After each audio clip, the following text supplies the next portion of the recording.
السلام عليكم لي زامي ومرحبا بكم في هذا الفيديو اللي غادي يكون مختلف على الفيديوهات السابقه، لاني غادي نشارك معكم اول تجربه ليا في لا بانتور ابستريت.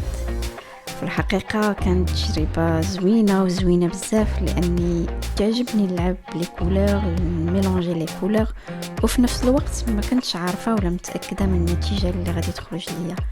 فانا تنقول لاي واحد تيبغي الرسم دير لا مانيبيلاسيون، لا ما داك المانيبيلاسيون ديال لي كولور، هذاك لو ميلونج ديال لي كولور، تيدير الهاند مان وتستعمل لا بانتور، ياخذ هذه التجربه، لان كانت تجربه فيها واحد الراحه نفسيه وواحد الساتيسفاكسيون اللي نقدر نقول لكم عليها كو سايتي جوست مانيفيك. فما نطولش عليكم، ونتمنى انكم تستمتعوا بهذا الفيديو كيف انا استمتعت وانا تنسجلوا لكم.